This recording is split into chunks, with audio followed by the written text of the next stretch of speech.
my product is a Wagyu beef patty from a company in Australia called Establishment, and the FHCB they comply with is Sigma. Sigma is an established halal certification body in Australia.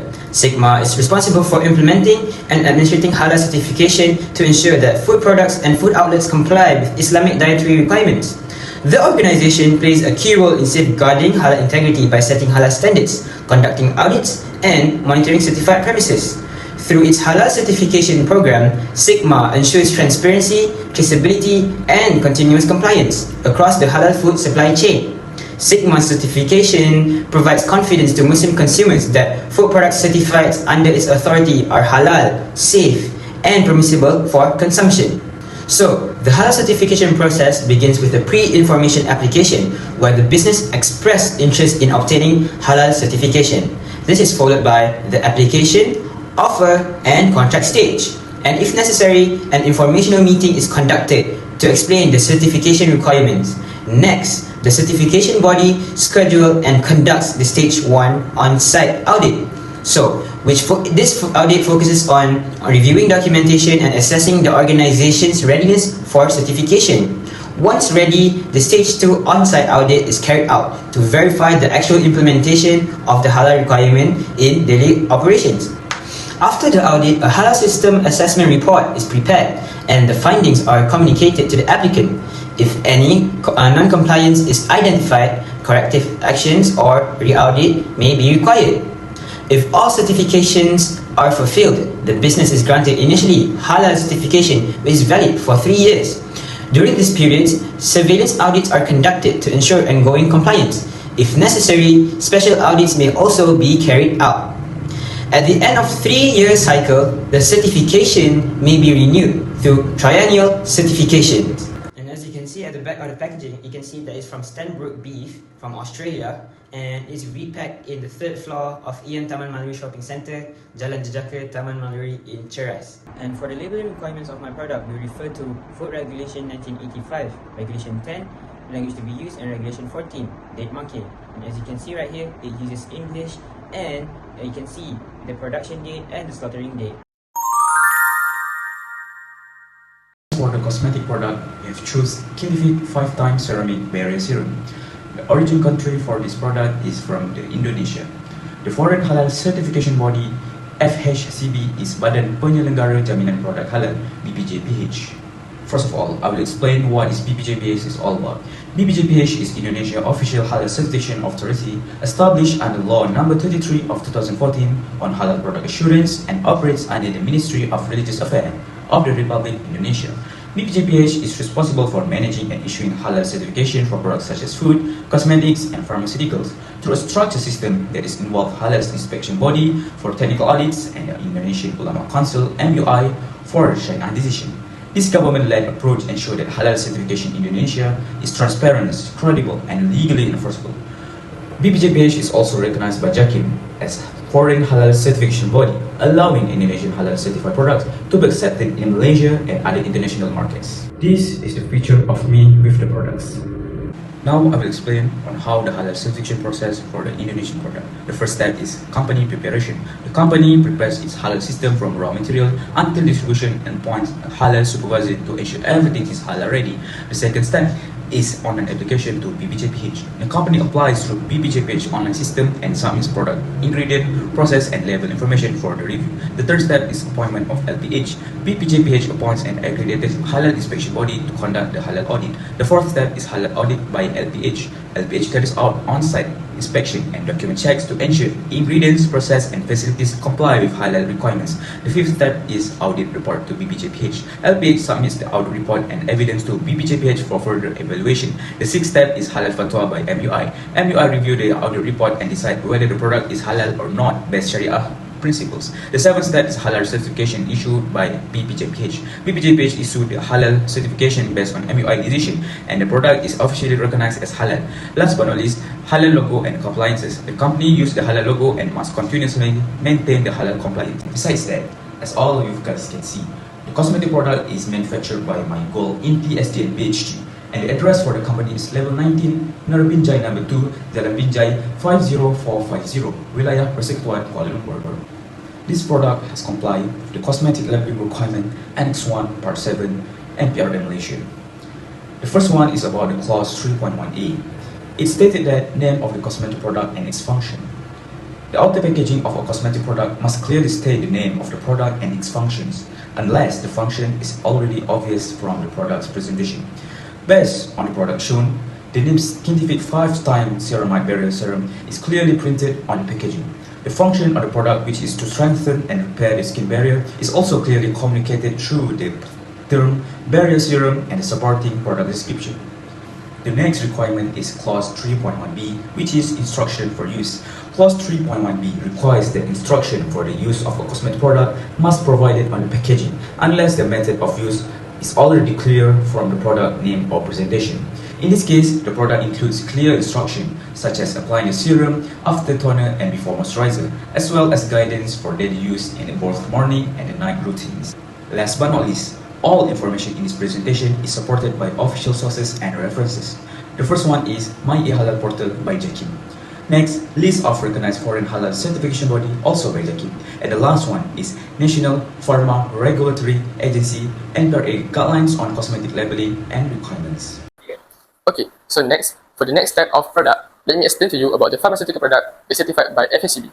So, we found that one pharmaceutical product that have been certified by HCP recognized by Jakim, which is Diflam AB, so throat medicines. So, who is Halal India? Halal India is a private limited company that come from India, Chennai. For your information, this certification scheme is not only can be used in India, but it also can be used internationally, because they follow some international standard such as ISO/IEC 17065 and also GSO, which is gas standards. If you have this certification scheme on your product, you can export your product to the whole world, especially on Middle East and also Southeast Asian. Next, even this company is come from Indian and also the product is manufactured on Indian, but the valid registration holder for this company is from Singapore, which is Innova Pharmaceuticals Company. So, who brought this product to Malaysia? It's also come from Innova branches, but the office is located on Puchong, Selangor. Okay, after get to know who is our certification bodies, let's get to know how did this company apply for the halal certification. The first step is to be an applicant. The company must decide whether they want to be a company that's certified by halal or not. Number 2 is application and agreement. In this part, the company must send an official document and also sign an agreement. This will show that the company is promised and also agree to follow all the halal rules. The next part is number 3, which is application scrutiny. In this part, the halal team of India will do a quick checkup to look if our product meet the basic requirements of medicines.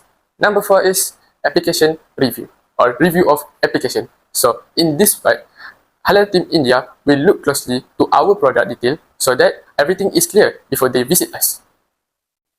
Next, this is a stage 5 of this application process, which is stage 1 audit. So, in this audit session, there will be an auditor that will check our documentation, such as paperwork, halal manual, and also list of ingredients that we use in our medicine products. Next, this is stage 6 of our application process, which is stage 2 audit and withdrawal of samples. So, this is a visit site audit. On this application process, auditors will look on how we produce our medicine products and also take a samples of our medicine products and take it to the accredited labs to check if our product have a hazardous or harmful substances. So this is stage 7 of this application process. So it's called as a samples. This is because they will take a samples and then pack it and also label it nicely so that they are not mixed with dirty substances. And here we come to the stage 8 of our application process, which is called as a test report. After send our sample of medicine product to the lab test, they will recognize either our product have a 0 DNA of pig or 0 dangerous alcohol and also a 0 dirty substances. Okay, next, after final report has been done by Team Halal India, we will move on to the next stage, which is stage number 10. In this stage, there will be a certification decision committee that will observe our final report, either our product medicines will be passed or fails. Okay, let's move on to the next stage, which is stage 11. This stage called as a Halal Islamic Affairs Experts Committee. So, in this stage, if the certification decision committee have a complicated issues with the raw material, they will ask for the Sharia aspect for their religious opinion to determine either the raw material that have been confused them is 100% halal or not. So this is the part that we have been waiting for, which is stage 12. Stage 12 called as a issuance of halal certification. After everything is perfect, finally we got our halal certification and we can put halal logo on our product packaging of medicine products. So after get our halal certification, we move on to the next stage, which is stage 13. So in this stage, called as a surveillance 1 and 2. In this stage, Team Halal India will observe our product through surveillance, which is they will come to market where we sell our medicine product and see if we still comply with the halal rules and others medicine rules. And lastly, stages 14, called as a certification. So before our certification has been expired, we must apply for the recertification to keep our halal status active. And lastly, for the labeling requirement, I can identify 3 types of requirement that this company comply with. So the first one is halal marking logo. This is important because this shows that the product is 100% halal compliance. The second requirement is MAL number. Since this company is from India and imported to Malaysia, they must be registered under NPRA and get the MAL number. And lastly, for the last requirement that I can identify is dosage and direction.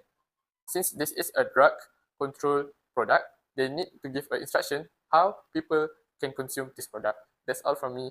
Thank you. So this is my references that become my source of information for the information that I give to you guys. Then the next one is food product. So we just got Sun Veggie Ramyeon, which have halal certification from Korea that recognized by JAKIM. This certification, which is Korean Muslim Federation Committee, was established in 1967 in South Korea to support the Muslim community. Today, KMF is the main halal certification body in Korea. As Korea food products start being sold to Muslim countries, KMF ensure that this product follow halal requirement. They don't just check ingredient, they also inspect factories, hygiene, and make sure halal and non-halal material are not mixed. Every product is also reviewed based on Islamic law. That's why halal certification from KMF is trust worldwide. So the next one is, did you guys know that there are halal food products that comes from Korea?